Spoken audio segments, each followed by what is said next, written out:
Good morning all of student. आज आपको जो वीडियो है मध्यकालीन भारतीय इतिहास का, आज उनको लेकर के चलेंगे फटाफट तेजी से।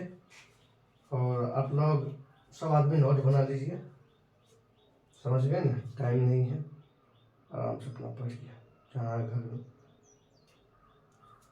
सबसे नोट बनाइए, दिखाइए, हम लोग देखेंगे। पढ़ने पे सब ध्यान दीजिए। टाइम बहुत हो गया, इधर उधर काफ़ी घूम लिए। आइए देखेंगे अपना सब दिल्ली सल्तनत से देखेंगे।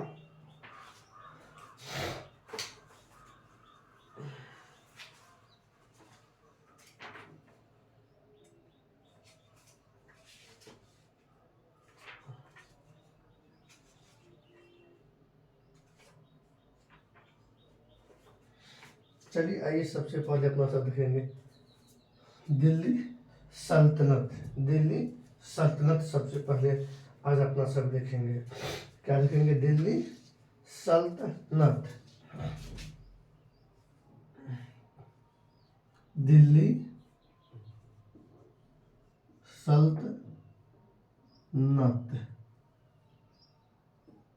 दिल्ली सल्तनत हेडिंग होगा दिल्ली सल्तनत। दिल्ली सल्तनत। दिल्ली सल्तनत। दिल्ली सल्तनत काल देखेंगे। सबसे पहले तो क्या देखेंगे? दिल्ली सल्तनत। सल्तनत, दिल्ली सल्तनत काल, ये आपका हेडिंग है। तो सबसे पहले देखेंगे दिल्ली सल्तनत कब से कब तक रहा। तो दिल्ली सल्तनत की शुरुआत, मतलब इसकी सेशन है, ध्यान दीजिएगा, 1206 ईस्वी से दिल्ली सल्तनत शुरुआत हुई और 1526 ईस्वी तक, मतलब जो है ना, ये रहा इसका सेशन। तो दिल्ली सल्तनत कब से कब तक रहा? तो 1206 ईस्वी से लेकर के 1526 ईस्वी तक। कभी कभी इसके बारे में सेशन पूछ देते हैं कि दिल्ली सल्तनत कब से कब तक था। तो 1226 से 1526 तक था। सबसे पहले दिल्ली सल्तनत का संस्थापक किसे मानेंगे? तो कुतुबुद्दीन ऐबक को। दिल्ली सल्तनत का संस्थापक कुतुबुद्दीन ऐबक। कुतुबुद्दीन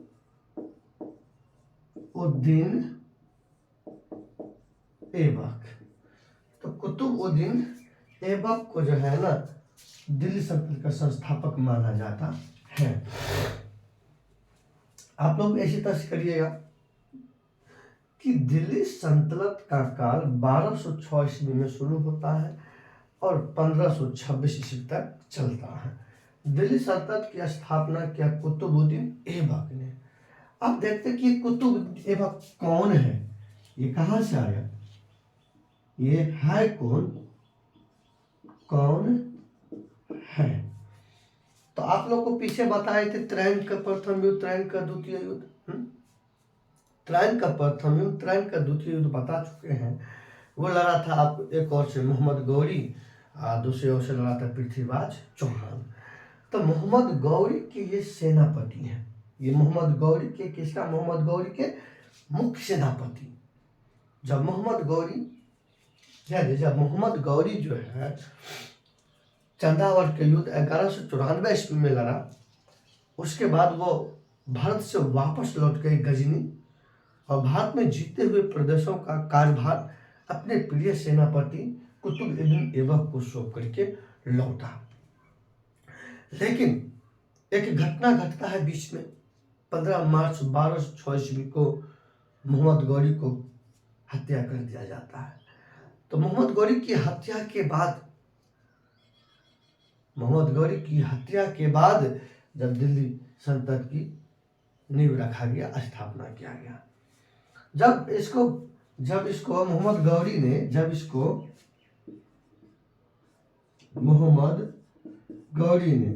1194 ईस्वी में यहाँ जीते हुए प्रदेशों का कार्यभार सौंप करके मोहम्मद गजनी वापस लौट गया। तो ये क्या किया, ये कुतुबुद्दीन ऐबक 1194 ईस्वी में ये दो काम किया। एक क्या किया, कुवत उल मस्जिद का निर्माण किया दिल्ली में, और अजमेर में 2.5 दिन का झोपड़ा निर्माण किया। समझ गए मेरे प्यारे बच्चों। तो ये ध्यान से समझिए, मैं आराम आराम से, कोई हाँ हाँ करके पढ़ाने वाला नहीं हूँ।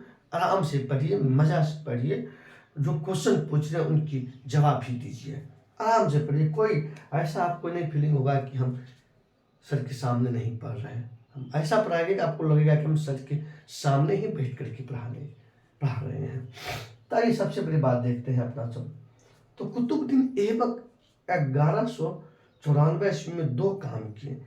एक तो आपको 2.5 दिन का झोपड़ा बनाया, 2.5 दिन का झोपड़ा मतलब घर, और एक बनाया कुवत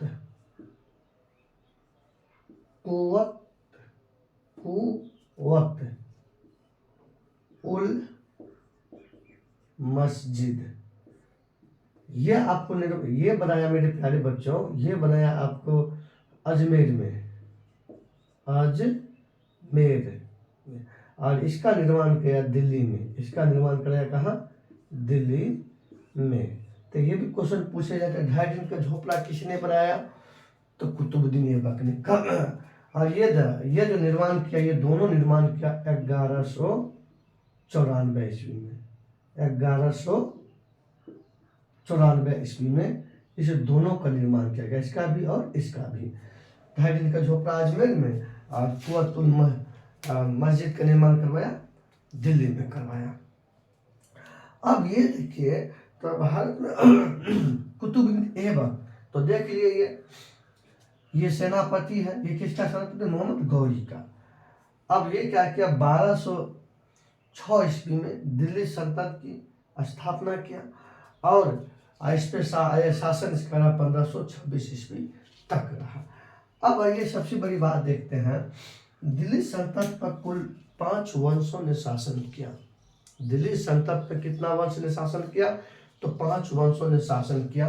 वो 5 वंश के बारे में अभी जानेंगे। आइए यहां लिखते हैं,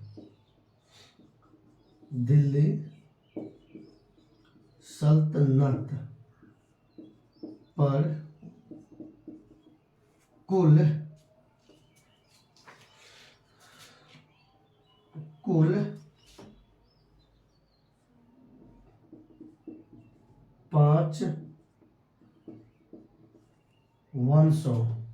कुल 5 वंशों ने शासन किया। ये चीज तो समझ गए। अब वो 5 वंश कौन कौन सा है, वो मैं पांचों का नाम लिखता हूं। पहला हो गया आपको गुलाम वंश। कौन हो गया, गुलाम वंश। तो मेरे प्यारे बच्चों, गुलाम वंश का सेशन रहा 1206 से गुलाम वंश की शुरुआत हुआ, और 1200 इसका देखिएगा, ये 1206 ईस्वी से इसका शासन शुरुआत हुआ, और 1200 हमको लगता है 96 तक, देखते हैं 96 ये होना चाहिए, तक ये शासन किया अपना।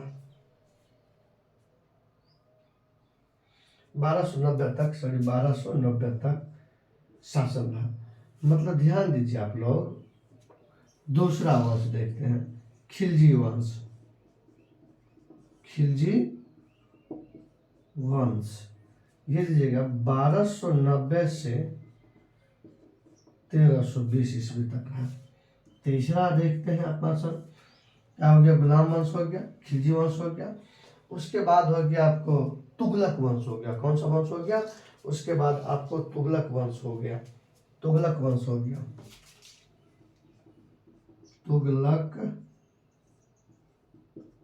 वंश। अब ये देखिएगा 1320 से 1414 तक। उसके बाद चौथा देखते हैं अपना सब, गुलाम वंश, खिलजी वंश, तुगलक वंश, उसके बाद आएगा सैयद वंश। सैयद वंश देखिए 1414 से 1456 ईस्वी तक, 1414 से 1456 ईस्वी तक। आइए पांचवा वंश देखते हैं, लोधी वंश। कौन देखेंगे? लोधी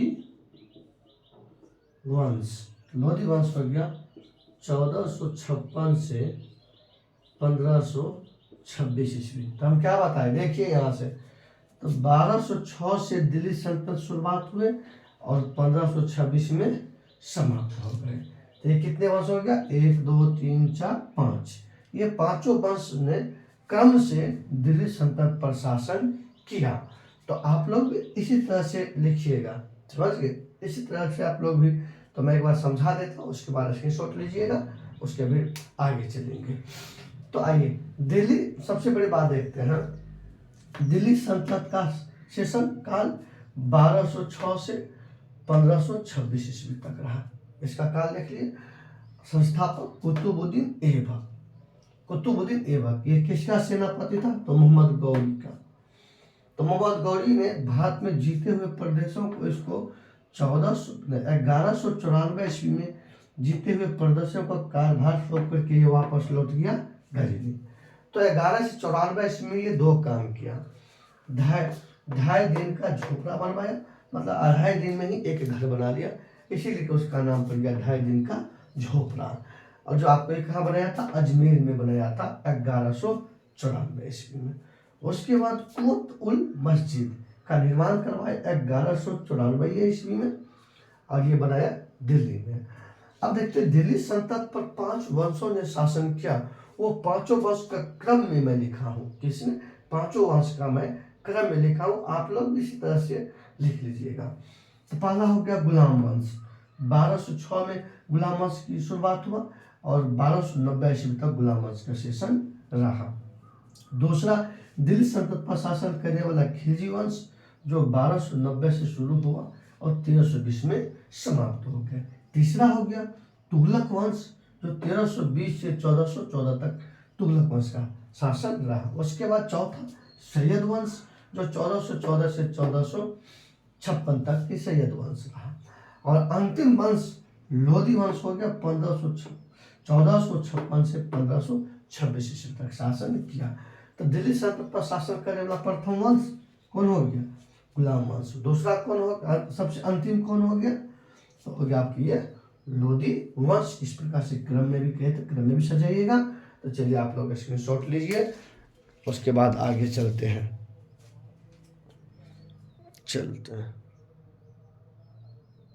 आइए, इतना चीज तो आप लोग समझ गए होंगे, तो चलिए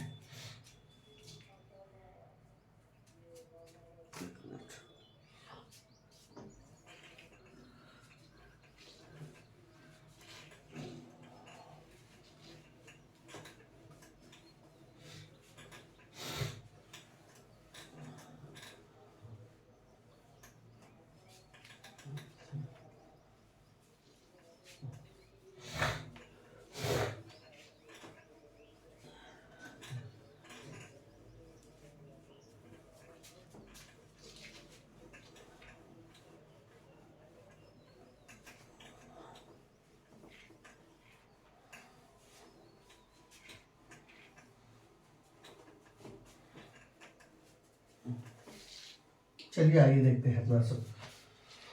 अब आगे देखते हैं, एक क्वेश्चन का जवाब दीजिएगा। मोहम्मद गौरी को भारत में सबसे पहले किसने पराजित किया था? मोहम्मद गौरी को भारत में सबसे पहले किसने पराजित किया था? ये आप लोग कमेंट सेक्शन में आंसर दीजिएगा जल्दी से, ठीक ना? तो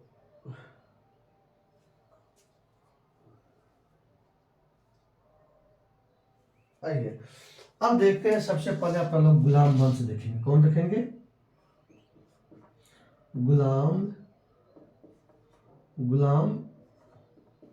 वंश। चलिए, इसका शासन 1206 ईस्वी से 1290 ईस्वी तक। सबसे पहले इसका संस्थापक देखेंगे। संस्थापक, इसका संस्थापक है आपको कुतुबउद्दीन ऐबक। कुतुबउद्दीन ऐबक, ये वो दे भी सकते नहीं भी दे सकते तो चलेगा, काम की बात नहीं। कुतुबउद्दीन ऐबक, ध्यान दीजिएगा। तो कुतुबउद्दीन ऐबक गुलाम वंश का संस्थापक माना जाता है। इसने गुलाम वंश की स्थापना किया। इसने गुलाम वंश की स्थापना किया 1206 ईस्वी में। तो गुलाम वंश की स्थापना कब हुआ? 1206 ईस्वी में। गुलाम वंश का संस्थापक कौन है? कुतुबउद्दीन ऐबक है। और ये गुलाम वंश का राजधानी बनाया। तो कुत्ता देखिए, गुलाम वंश का राजधानी बनाए लाहौर को। किसका? लाहौर को। ध्यान दीजिएगा, तो लाहौर गुलाम वंश का ये प्रारंभिक राजधानी है। लेकिन फिर बाद में इसकी राजधानी लाहौर से दिल्ली लाया गया। लाहौर से कहाँ लाया गया? दिल्ली। ध्यान दीजिएगा, तब फिर इसका ये प्रारंभिक राजधानी हुआ। मतलब गुलाम वंश के प्रारंभिक राजधानी या प्रथम राजधानी कह दीजिए, प्रारंभ में इसी को बनाया था ऐबक ने, कुतुबउद्दीन ऐबक ने। लेकिन जब बाद में इल्तुतमिश शासक बना, इनके बाद जब वो शासक बना इल्तुतमिश, तो वो राजधानी लाहौर से दिल्ली लाया। तो प्रश्न पूछेंगे, लाहौर से दिल्ली राजधानी किसने लाया? इल्तुतमिश ने।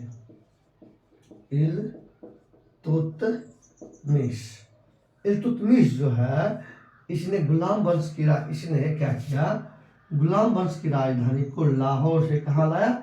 दिल्ली लाया। तो गुलाम वंश का प्रारंभिक राजधानी लाहौर, फिर बाद में कौन सा बना? दिल्ली बना। लाहौर से दिल्ली किसने लाया? इल्तुतमिश ने लाया। समझ गए? कोई दिक्कत नहीं, कोई कठिनाई नहीं। अब लेकिन आइए, इसका दूसरा भी नाम है, मतलब गुलाम वंश का उपनाम। इसका उपनाम है यामिनी वंश।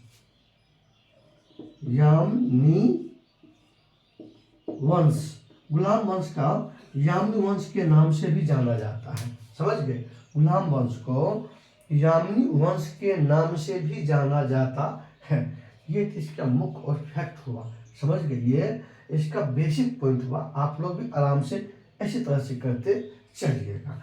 अब देखते हैं कुतुबउद्दीन ऐबक जो है, ये कुतुबउद्दीन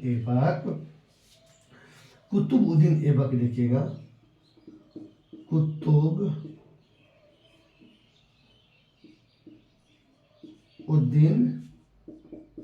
ऐबक जब ये 1206 ईस्वी में गुलाम वंश की स्थापना किया और गुलाम वंश के गद्दी पर खुद बैठा।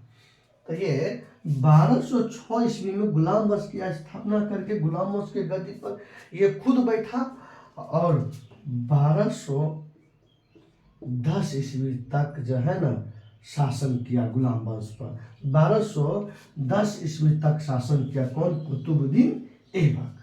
तो गुलाम वंश का प्रथम शासक कुतुबउद्दीन ऐबक। गुलाम वंश कब से कब तक शासन किया? तो 1206 से 1210 तक। 1206 से 1210 ईस्वी तक शासन किया कौन? कुतुबउद्दीन ऐबक। अब इस बीच में ये जो है, इस बीच में देखिएगा, इस बीच में जो ये काम किया उस काम का महत्वपूर्ण है। तो इसके गुरु का नाम है कुतुबउद्दीन बख्तियार काकी।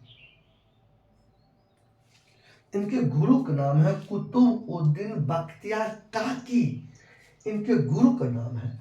और ये अपने गुरु से बड़ा प्यार करते थे, ये गुरु को बड़ा सम्मान करते थे। कौन? कुतुबउद्दीन ऐबक। जब ये गुरु का सम्मान करते थे, जब ये गुरु को मानते थे, तो अपने गुरु के याद में, अपने गुरु की स्मृति में कुतुब मीनार का नींव रखा। आज जो देख रहे हैं दिल्ली में जो कुतुब मीनार है, उस कुतुब मीनार का नींव रखा था ये कौन? कुतुबउद्दीन ऐबक। लेकिन उसका काम को ये पूरा नहीं करा सका।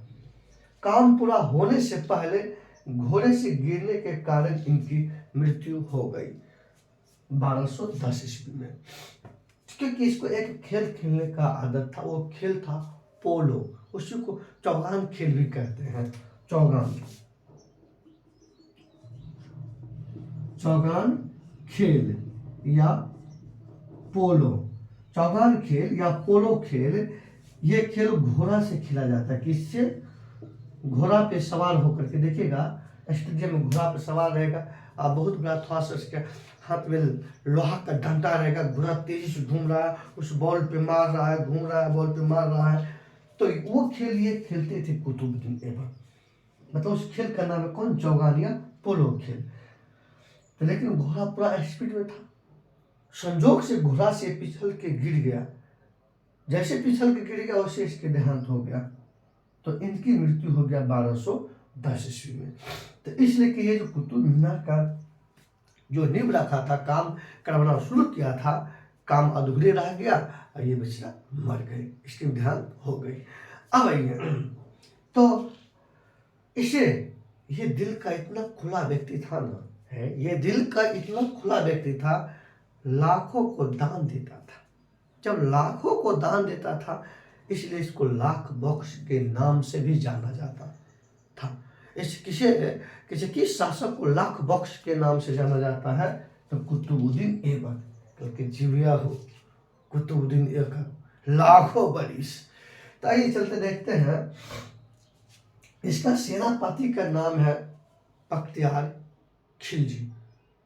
इसका सेनापति का नाम है बख्तियार खिलजी, इसका सेनापति का नाम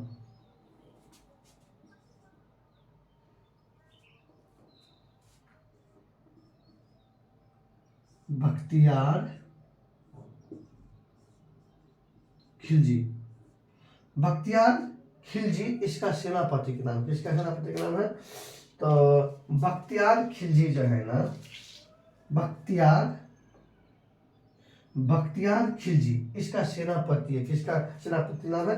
बख्तियार खिलजी जो है, ये कुतुबुद्दीन ऐबक का सेनापति है। किसका सेनापति? ये कुतुबुद्दीन ऐबक का जो है ना, ये सेनापति था। और ये पहला मुस्लिम शासक कहिए, पहला मुस्लिम व्यक्ति कहिए, जो सबसे पहले बिहार पे आक्रमण किया था। हाँ, बिहार पे सबसे पहले आक्रमण करने वाला मुस्लिम शासक या मुस्लिम व्यक्ति कौन था? वो था बख्तियार खिलजी। और नालंदा विश्वविद्यालय को जो तहस नहस तोड़ फोड़ आग उग लगाया था, कौन? यही हरामखोर। देख लीजिए इस हरामखोर का रंग रूप स्वरूप देख लीजिए, इसको ठोक दीजिए, इसको ठोक दीजिए इस गोली से, इसको ठोक देने के मेरा मन करता है। नालंदा विश्वविद्यालय को तहस नहस इसने ही किया था, नालंदा विद्या को तोड़ फोड़ इसने ही किया था, नालंदा विश्वविद्यालय में आग इसी हरामखोर ने लगाया था। यही हरामखोर पहला मुस्लिम है जिसने बिहार पे आक्रमण किया। तो प्रश्न पूछेंगे, बिहार पे आक्रमण करने वाला पहला मुसलमान कौन था? वो है बख्तियार खिलजी। ये किसका सेनापति था? तो कुतुबुद्दीन ऐबक का। इतनी बात तो समझ में आ गए होंगे आपको। तो कुछ बात है, तो चलिए इसको आप लोग स्क्रीनशॉट तो ले लिए होंगे। तो चलिए आप चलते हैं, कुछ बात को लिखते हैं, कुछ लिख देते हैं आप लोग को, उसके बाद फिर आगे चलते हैं अपना से।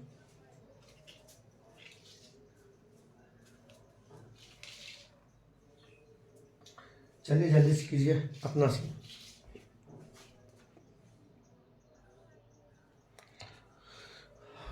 ये तो हो गया शॉर्ट मेथड में याद करने का। और उसके बाद आगे चलते, जितने भी कहानी सुने हैं उनको अभी फटाफट लिखेंगे। आइए,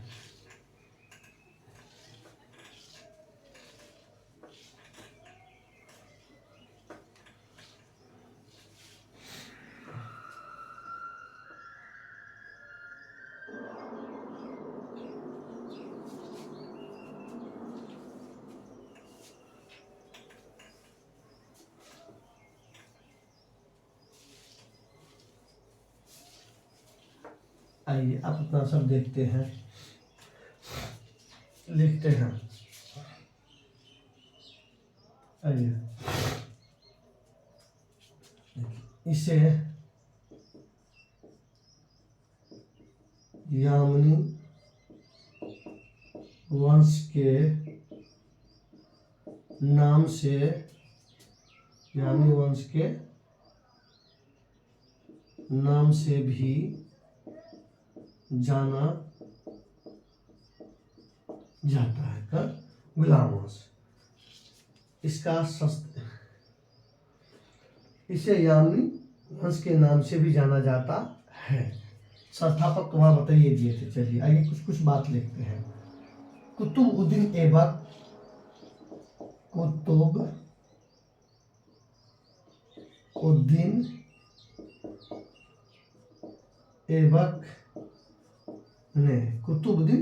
ऐबक ने अपनी राजधानी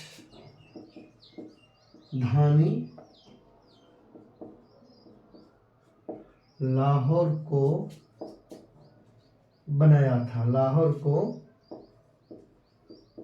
बनाया था।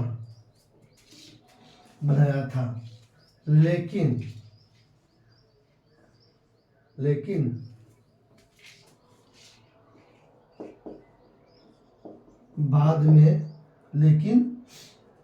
बाद में इल्तुतमिश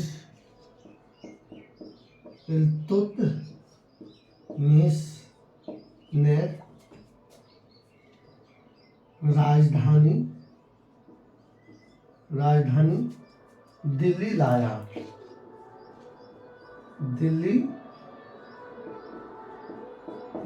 नालायक सब इस मोहल्ला में क्या कीजिए, देखते हैं अभी पढ़ाना दिन भर गाना बजाओ, ये बना बजा, क्या विकास करेगा। इसीलिए तो आज पिछड़े हैं। दिल्ली कहते इल्तुतमिश ने राजधानी दिल्ली लाया। कुतुब मीनार की नींव कुतुबुद्दीन ऐबक ने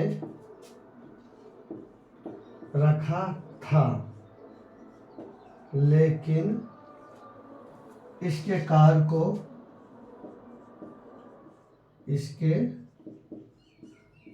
को इल्तुतमिश ने पूरा किया। इल्तुतमिश ने पूरा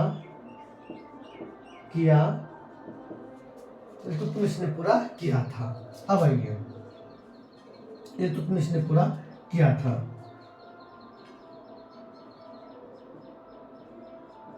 कुतुबुद्दीन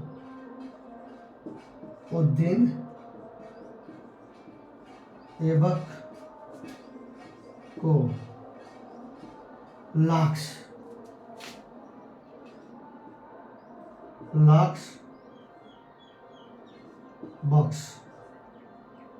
बॉक्स के नाम से भी जाना जाता है।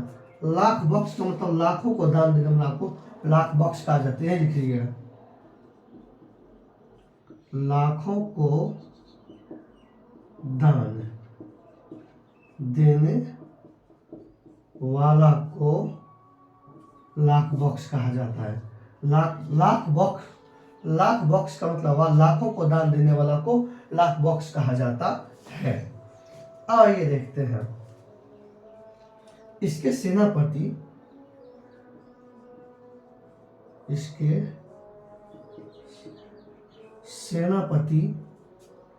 बख्तियार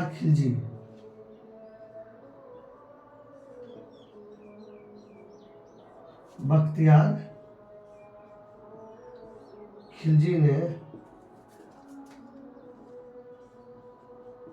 बिहार पर आक्रमण करने वाला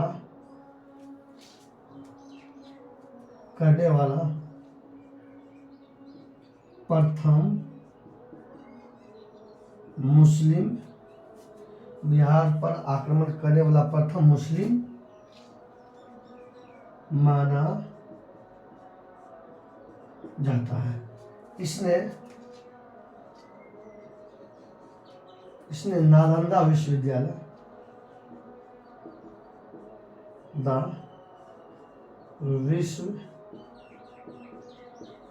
नालंदा विश्वविद्यालय को तोड़फोड़ किया था।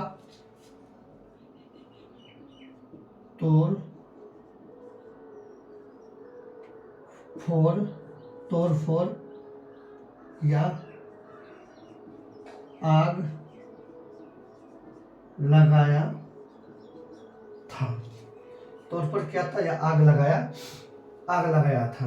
चलिए स्क्रीनशॉट लीजिए इसको, आप लोग भी लिखिएगा, कोई दिक्कत नहीं होंगे। जल्दी से आप लोग भी इसको स्क्रीनशॉट ले लीजिए। अब चलते हैं आगे।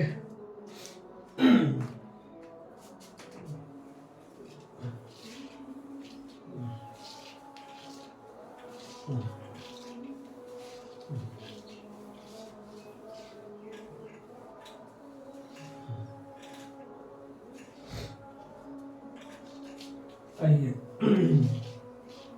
अब आगे लिखते हैं। अपना सा लिखना भी आगे जारी रखेंगे।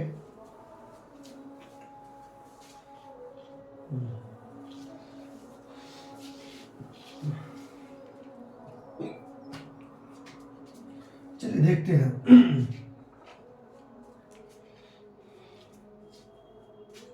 1210 ईस्वी में 1210 ईस्वी में कुतुबउद्दीन ऐबक 1210 ईस्वी में कुतुबउद्दीन ऐबक 1210 ईस्वी में कुतुबउद्दीन ऐबक की मृत्यु हो गई।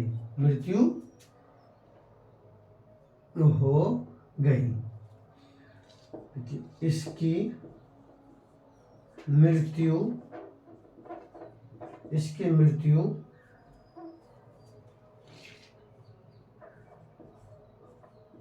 चौगान या पोलो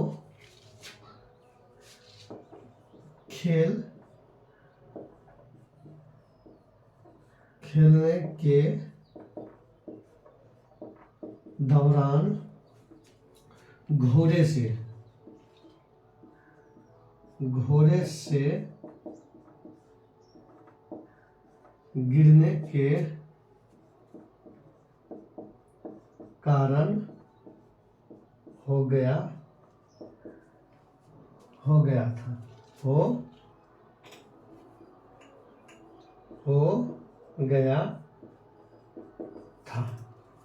ये हुआ। अब अगली बात समझते हैं। अब ये मृत्यु तो इसका हो गया, इसके जितने भी महत्वपूर्ण काम थे वो सब भी देख लिए। अब होगा क्या? अब इसका उत्तराधिकारी इसके पुत्र हुआ आराम शाह।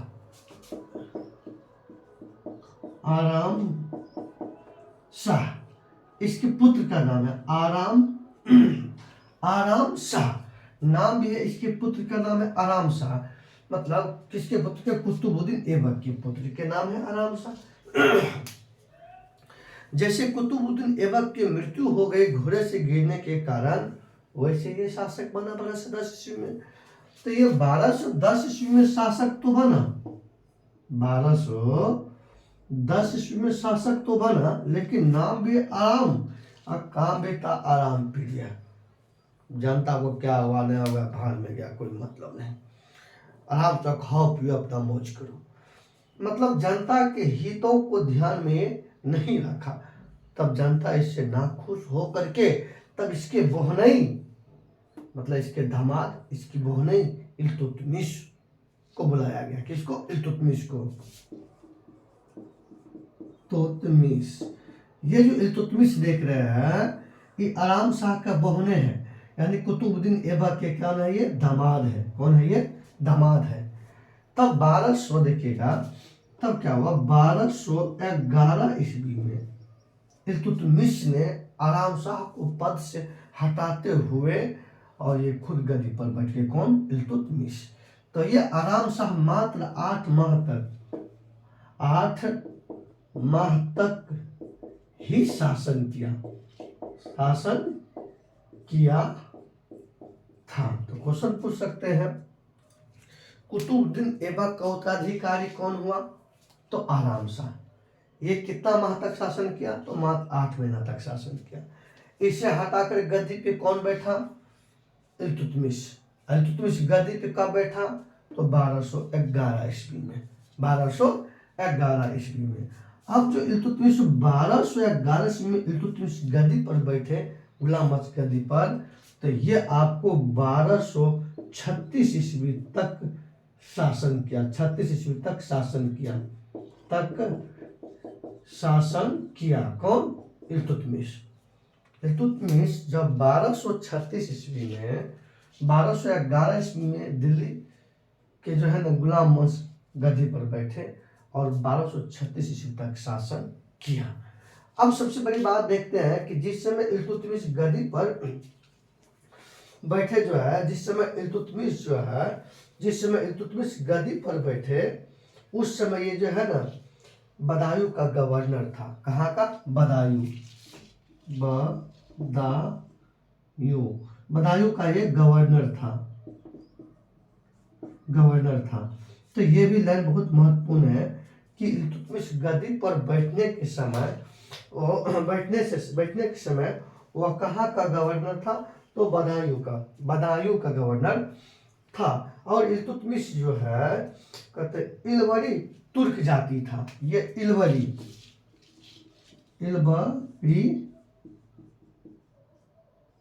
तुर्क जाति था। तो कभी कभी ये भी प्रश्न पूछ देते हैं कि इल्तुतमिश जो है किस जाति से बिलोंग करते थे? इलवरी तुर्क जाति। शासन पर बैठने के समय कहाँ का गवर्नर था? बदायूं का गवर्नर था। और ये कितना ईस्वी में गद्दी पर बैठा था? 1211 ईस्वी में। किसे हटा करके? आराम शाह इसका कौन है? तो साला है। समझ गए? ये कुतुबुद्दीन ऐबक का क्या कहते हैं, ये दामाद है। तो आइए चलिए, सबसे बड़ी बात है अपना सब, अब आगे चलते हैं। इल्तुतमिश कुछ काम किए, तो सबके बारे में चलते हैं, आगे देखते हैं अपना सब। इसके स्क्रीनशॉट आप लोग ले लिए होंगे। हाँ, स्क्रीनशॉट ले लिए होंगे। तो चलिए चलते हैं।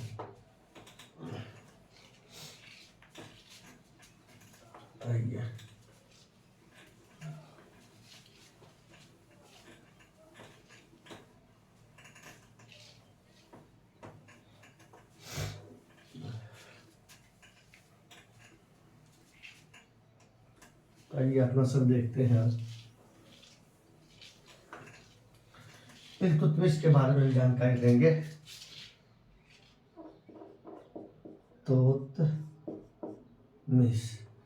इल्तुतमिश तो देख ली। इल्तुतमिश जो है तो ये निम्न काम किए, इनके कार्य देखते हैं जो एग्जाम में पूछे गए।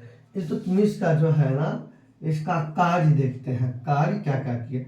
तो सबसे पहला काम जानते हैं, इससे पहले मैं बता दिया हूँ कि ये शासक बनते ही अपने ससुर के अधूरा काम को पूरा किया, मतलब कुतुब मीनार के काम को पूरा किया। इसका पहला काम हुआ कुतुब मीनार के कार्य को पूरा किया। कौन क्या पूरा? इल्तुतमिश। नींव कौन रखा था? तो कुतुबुद्दीन ऐबक। तो ये पहला काम हो गया। इसके बाद ये देखिए अगला काम क्या किया कि ये बेचारा इल्तुतमिश जो है ना, कुतुब मीनार के काम को तो पूरा किया ही, और सबसे पहले ये क्या किया? शुद्ध अरबी के सिक्के जारी किया। इसने शुद्ध अरबी के सिक्के जारी किया। ये इसका कार्य है। तो इल्तुतमिश के जो देख रहे हैं अपना सब, ये शुद्ध अरबी के सिक्के जारी किया। उसके बाद ये देखते हैं अब इसके तहत शुद्ध अरबी के सिक्के जारी किया, जैसे चांदी का टका और तांबा का जीतल। इसके तहत ये क्या किए, चांदी के टंका एवं तांबा के जीतल। जीतल मतलब घैला टाइप का होता था पहले। तांबा का पहले देखिएगा इस टाइप का होता था, इस टाइप की घैला होता था। तो इसी को तांबा के ये हो गया जीतल। ये क्या हो गया, तांबा के जो है ना, इसको बोलते हैं जीतल बोलते हैं। हाँ, और चांदी का टाका मतलब सिक्का जारी किया। तो प्रश्न पूछेंगे शुद्ध अरबी के सिक्के जारी किसने किया था, तो इल्तुतमिश ने किया था। तो कहेगा चांदी का टाका किसने जारी किया था, तो इल्तुतमिश ने किया था। तांबा की जीतल किसने जारी किया था, तो इल्तुतमिश ने जारी किया था। ये इसका कार्य है। और उसके बाद आगे देखते हैं कि इल्तुतमिश ने जो है ना इक्ता प्रणाली की शुरुआत किया था। इक्ता प्रणाली की शुरुआत किया था। इक्ता प्रणाली की शुरुआत मतलब हुआ, इक्ता मतलब हुआ कि जो भी सेना है ना, जो भी हमारे सेना है जो कार्य कर रहे हैं, चलो उसको धन के बदले कुछ भूमि ही दे देते हैं, धन के बदले कुछ भूमि ही दे देते हैं, उनको उपजा करके वो अपना भरण पोषण करेंगे। यही होगा कि वेतन की जगह सेनाओं को भूमि देना ही इक्ता प्रणाली कहलाता है। तो इस इक्ता प्रणाली की शुरुआत किसने किया, तो इल्तुतमिश ने ही किया था। तो अब ये चौथा काम देखते हैं। ये अपने जितने भी नौकर था ना, उसको गुलाम कहा जाता था, उसको दास कहा जाता था। मतलब एक बात समझिए, नौकर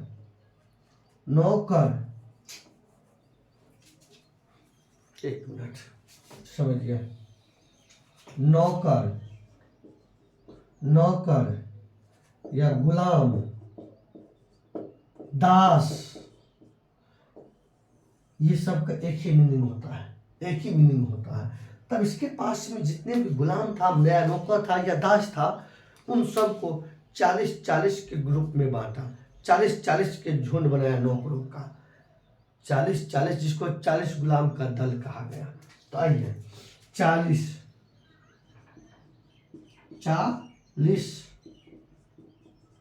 गुलामों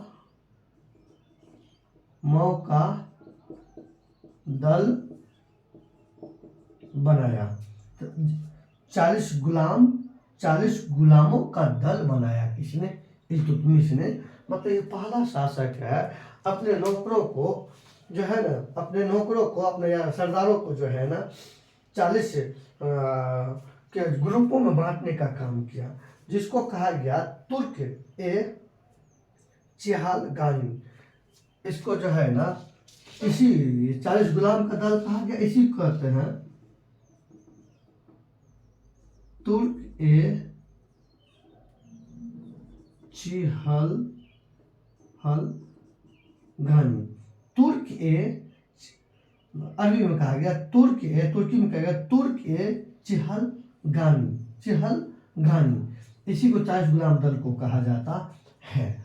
तो ये इसका काम, बड़ा महत्वपूर्ण प्रश्न पूछे जाते हैं, ये सब जो है ना महत्वपूर्ण है, ये इसके द्वारा किया गया कार्य है।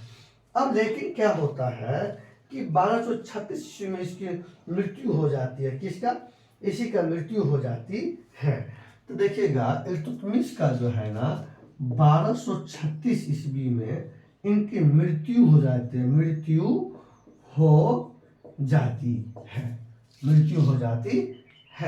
अब जो मृत्यु हो जाती है तो बाकी कहानी उनकी आगे देखेंगे। अभी चलिए, जितना भी बात इल्तुतमिश के बारे में जाने हैं उन सबको बारी बारी से लिखते हैं, और उसके बाद आगे बढ़ेंगे अपना सब।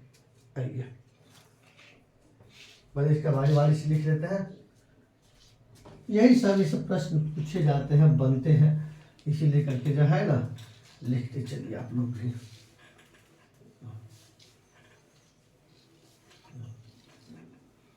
समझने में कोई दिक्कत नहीं होगा। चलिए क्वेश्चन का जवाब दीजिए आप लोग। क्वेश्चन है कि मोहम्मद गजनवी ने अंतिम आक्रमण भारत के किस जाति पर किया? अंतिम आक्रमण भारत के किस जाति पर किया, वो आप कमेंट सेक्शन में आंसर सभी छात्र छात्राओं दीजिए, ठीक ना। अब आइए आगे देखते हैं अपना सब, लिखिए।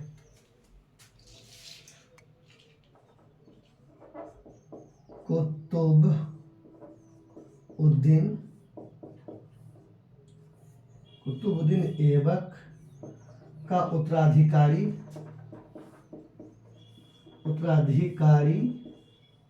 पुत्र आराम शाह हुए, जो मात्र 8 माह तक ही शासन किया। 8 माह तक ही शासन किया, ठीक, 8 माह तक ही शासन किया। देखिए 1211 ईस्वी में 1211 ईस्वी में 1211 ईस्वी में इल्तुतमिश ने आराम शाह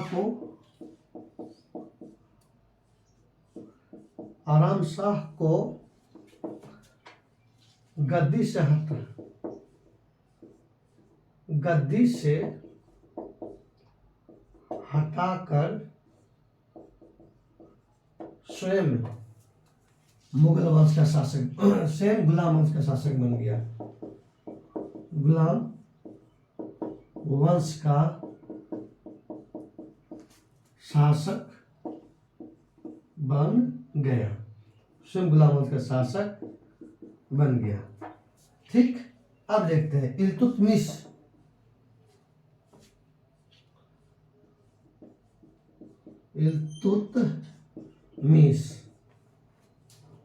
शासक बनने के समय बदायूं का गवर्नर था।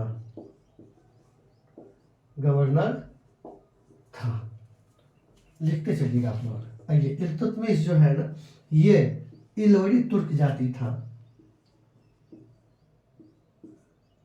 इलोरी तुर्क जाति था, इलोरी तुर्क जाति था, इलोरी तुर्क जाति था। अब आइए देखते हैं, ये कुतुबुद्दीन ऐबक के दामाद था। ये जो है ना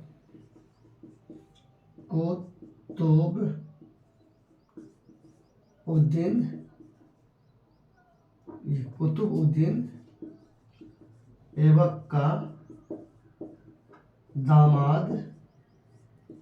दामाद था। कौन? इल्तुतमिश। अब आइए देखेंगे यहाँ से इल्तुतमिश की कार्य देखेंगे।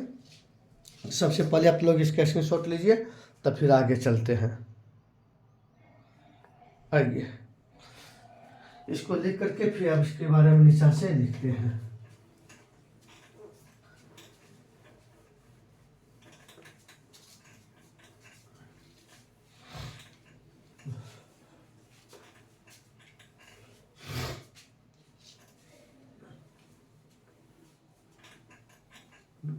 अब आइए देखते हैं इल्तुतमिश के कार्य हेडिंग बनाइए।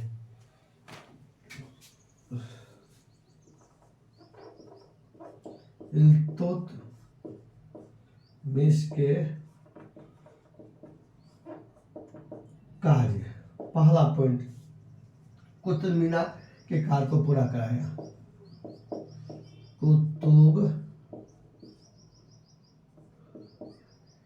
कुतुब मीनार के कार्य को पूरा कराया, पहला। दूसरा, शुद्ध अरबी सिक्का चलाया। शुद्ध अरबी सिक्के चलाया था। कोष्ठ में दीजिएगा। चांदी का टाका, चांदी का टंका एवं तांबा का जीतल, तांबा का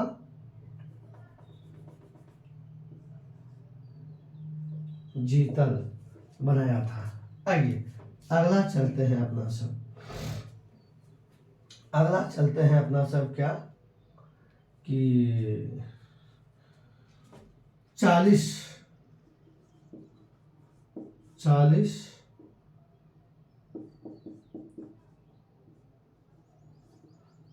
गुलामों का दल बनाया था, जिसे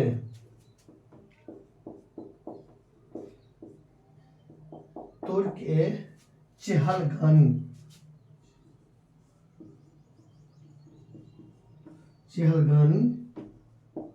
कहा गया था। अब ये अब आगे देखते हैं। लेकिन जानते हैं 40 गुलामों का दल बनाया था इल्तुतमिश ने, लेकिन इसको समाप्त किया था बलबन ने। इसको समाप्त किया था कौन? बलबन। आइए समाप्त बलबन ने किया था। किसको? 40 गुलाम दल को। तो ये आप लिख लीजिएगा शॉर्ट में कि ये अच्छा बात होगा कि प्रश्न ये पूछ सकते हैं कि 40 गुलाम दलों को किसने बनाया था? तो इल्तुतमिश ने।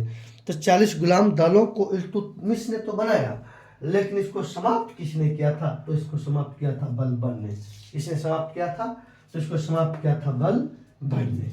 अब आइए आगे देखते हैं अपना सब, आगे कुछ कार्य देखते हैं इसके बारे में। और इसने एकता प्रणाली की शुरुआत किए थे। इसने एकता प्रणाली की शुरुआत किया था। एकता प्रणाली का मतलब हुआ क्या? सेनाओं को वेतन की जगह भूमि प्रदान कर देना, ये एकता प्रणाली कहलाता है। तो ये इसका महत्वपूर्ण कार्य हो गए, ये सब पूछे जाते हैं अपना, तो ये सब ध्यान दीजिएगा इस सब के बारे में। अब देखते हैं इनकी मृत्यु हो गई। अब यहाँ लिखिए 1236 ईस्वी में इल्तुतमिश की मृत्यु हो गई। तो इल्तुतमिश का मृत्यु हो गई 1236 ईस्वी में। तब इसका उत्तराधिकारी बनेगा इसके पुत्र जो है ना। तो चलिए सबसे पहले आप लोग इसको इतना स्क्रीनशॉट ले लीजिए, उसके बाद फिर आगे चलते हैं।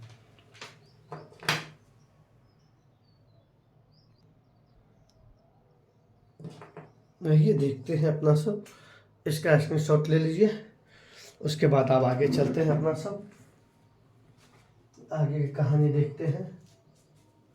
टाइम भी देखने दीजिए, 9 बजे से क्लास भी है, वैसे कोई बात नहीं। लेकिन देखते पूरा गुलाम वंश सिंह खत्म कर देते हैं, आप लोग को भी आसान होंगे।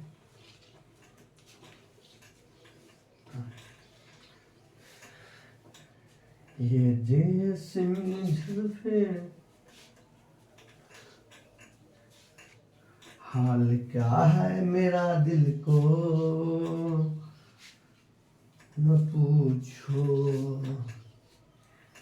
सोचो हम कितना मजबूर थे, जो न करना था मैं वो कर गए पीछे।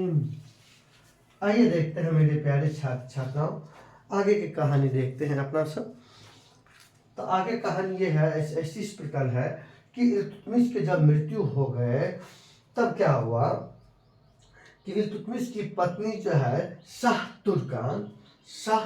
तुर्कान अपनी अल्पायु पुत्र रुकनुद्दीन फिरोज, आइए इल्तुतमिश।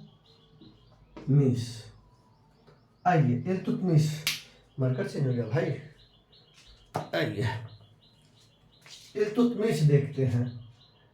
इसके पुत्र रुकनुद्दीन फिरोज, इस पत्नी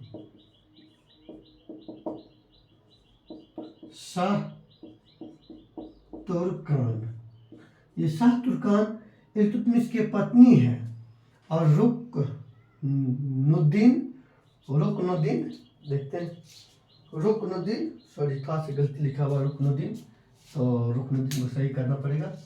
आइए रुकनुद्दीन, आइए नाम सा है, थोड़ा सा अजीब है। रुकनुद्दीन फिरोज। ये रुकनुद्दीन फिरोज जो है ना, ये इल्तुतमिश के पुत्र है। ये किसके?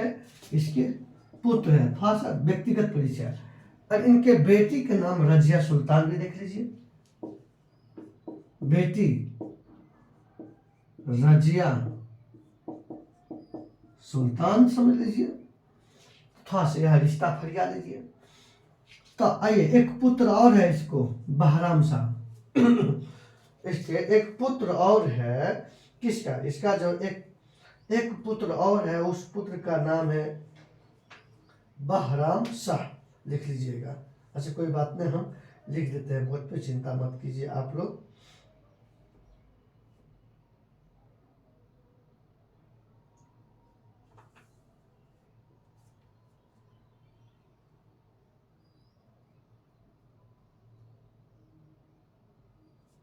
बहराम शाह। आइए बहराम शाह, ये भी इसके पुत्र है। ये भी इसके पुत्र है। तो ये थोड़ा सा व्यक्तिगत परिचय हुआ।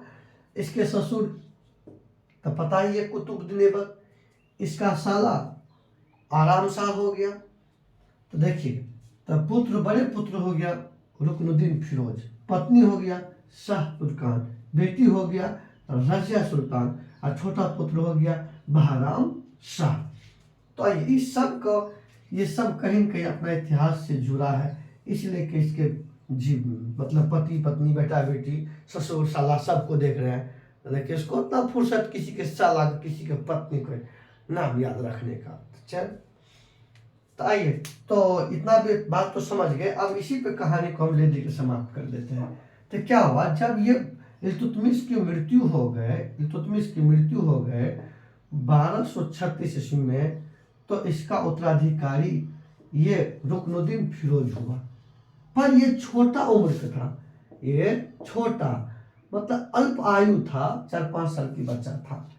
पर इनकी मां शाह तुर्कान ने गद्दी पर बैठा दिया और शासन की बागडोरा अपने हाथों में ले ली। कौन? शाह तुर्कान। जब ये मतलब अपने छोटे अल्पायु पुत्र को गद्दी पर बैठा करके और शासन की बागडोरा हाथ में लेकर के खुद चलाने लगी, लेकिन अनाप शनाप फरमान तरमान, ये जारी करो वो जारी करो, जिससे जनता तंग आ गए। तो दिल्ली के तुर्क सरदारों ने, तुर्क जनजाति ने या तुर्क जाति ने तब जो है ना क्या किया, रुकनुद्दीन को हटा दिया, रुकनुद्दीन फिरोज को हटा दिया, मतलब इसकी मम्मी को हटा दिया, और उसके जगह किसको बैठा दिया? बेटी को बैठा दिया। तो बेटी तो रजिया सुल्तान 1236 ईस्वी में जो है ना गुलाम वंश की गद्दी पर बैठी। देखिए, तो रजिया सुल्तान 1236 ईस्वी में गुलाम वंश की गद्दी पर बैठी, और ये 1240 ईस्वी तक शासन की। कौन? रजिया सुल्तान। तो इस प्रकार रजिया सुल्तान भारत की प्रथम महिला है जिसने शासन की बागडोरा संभाली थी। वह प्रथम मुस्लिम महिला। कौन है? रजिया सुल्तान। अब देखिए, रजिया सुल्तान मर्द की तरह कोट पैजामा पहनी और टोपी पहनी, पर्दा प्रथा को त्याग दी, और घोड़े पे सवार होकर के राज दरबार में आती थी शासन करने के लिए, बिल्कुल मर्द की तरह वेशभूषा धारण करके। और अपना घुड़सवार मलिक याकूत को नियुक्त किया था। ये अपनी घुड़सवार मतलब घोड़े का सरदार, घोड़े का मालिक जो है ना,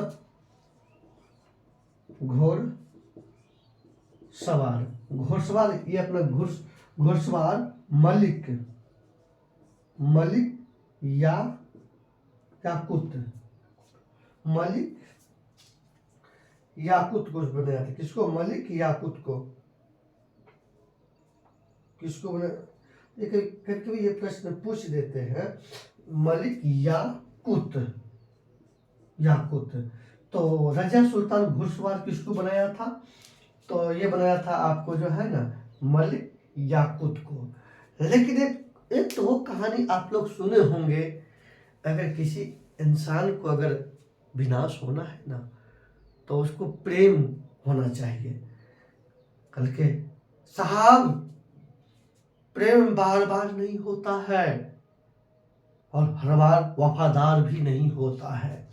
प्रेम बार बार नहीं होता है और हर बार वफादार नहीं होता है, वरना 7 फेरे के बाद भी शादी टूट जाता है। सही बात है, वरना 7 फेरे के बाद भी शादी टूट जाता है। तो इसीलिए कहता हूं कि अगर किसी को बर्बाद होना है, अगर किसी को नाश होना है, तो जरूर एक बार प्रेम करें। ये जरूरी नहीं है कि हर एक बार प्रेम आपको सच्चा ही मिलेंगे। तो इनको भी लवेरिया बीमारी हो गया था। किसको? इल्तुतमिश रजा सुल्तान को। जब लवेरिया बीमारी का बाद, इसकी प्रेमिका का नाम था अल्तुनिया। कौन था? अल्तुनिया। अब ये अल्तुनिया से प्यार करती थी ये अल्तुनिया। ये भी तुर्की ही जाती है, पर इनके प्यार में ये काफी दीवानी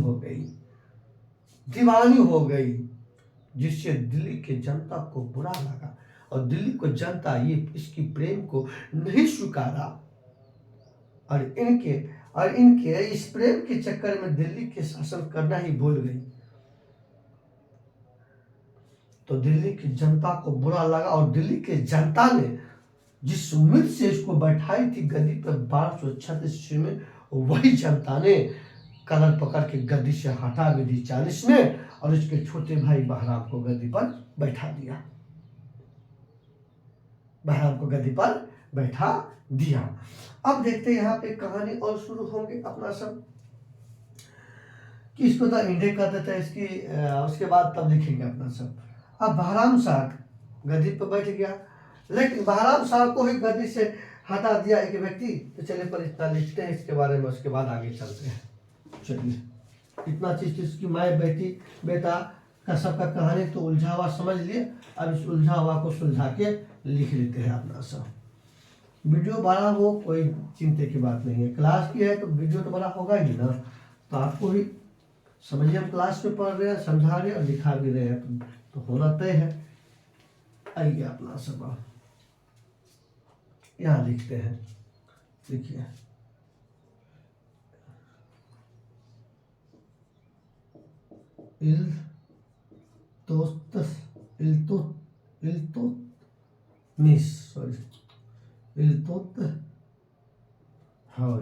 मूड खराब हो जाता है, ये बात स्वस्थ है। लिखते हैं, कुछ लिखाता है कुछ। आइए,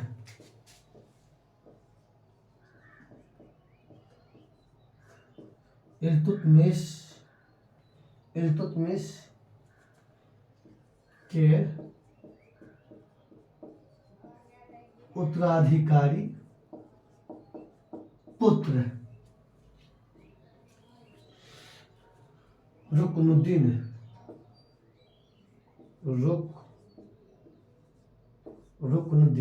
ध्यान दिए, इल्तुतमिश के उत्तराधिकारी पुत्र रुकनुद्दीन फिरोज हुआ। देखिए, इसके समय में शासन की बागडोर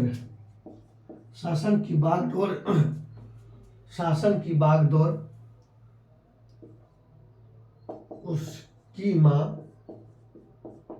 शाह तुर्कान शाह तुर्कान अपने हाथों में ली हुई थी। शाह तुर्कान अपनी हाथों में ली हुई थी। अब आगे चलते हैं अपना सब। आइए, दिल्ली के तुर्क जाति ने दिल्ली के तुर्क जाति ने 1236 ईस्वी में रुकनुद्दीन 1236 ईस्वी में रुकनुद्दीन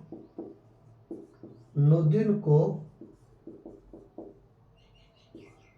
गद्दी से हटा दी गद्दी से हटाकर रजिया सुल्तान को बैठा दिया। रजिया सुल्तान को बैठा दिया था। इस प्रकार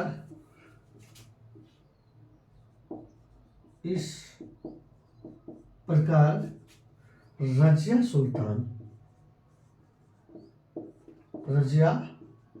सुल्तान भारत की प्रथम मुस्लिम महिला है कि जो दिल्ली के गद्दी पर शासन की थी। ठीक ना। देखिए, ये मर्दों की तरह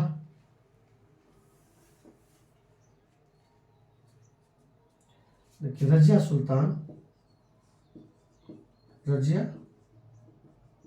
सुल्तान मर्द की तरह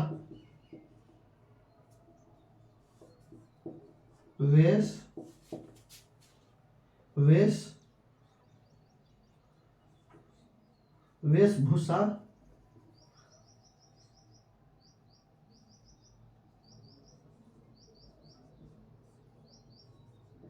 धारण करती थी।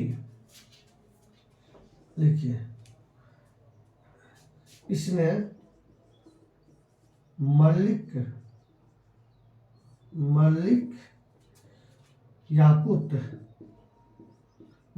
याकूत को घोड़सवार नियुक्त किया था।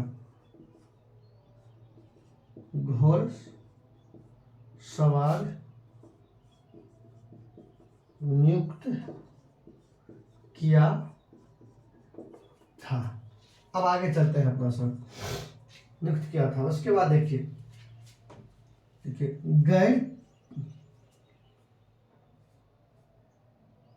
गैर तुर्क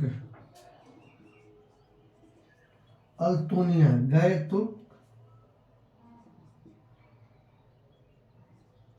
गैर तुर्क अल्तुनिया के सामंत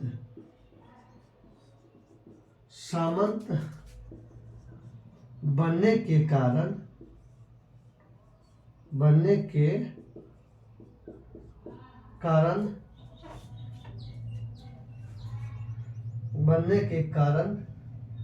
गद्दी से हटा दिया गया।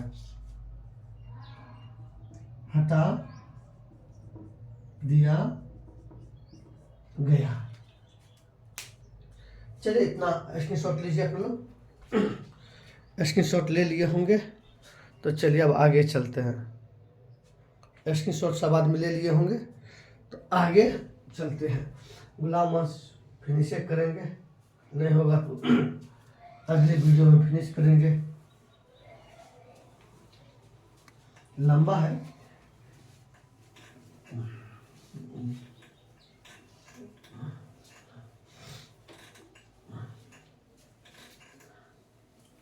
ये अपना सब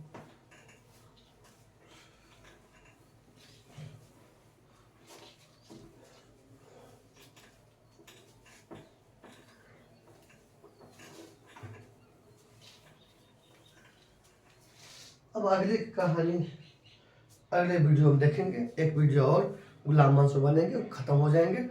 चलिए आप लोग यहाँ तक अपना नोट बना लीजिएगा, फिर करिएगा। चलिए आगे देखते हैं, आगे की कहानी देखेंगे। तो आइए 10 मिनट में इसको समाप्ति कर दिया जाए, नहीं रहने दीजिए, तबीयत खराब है।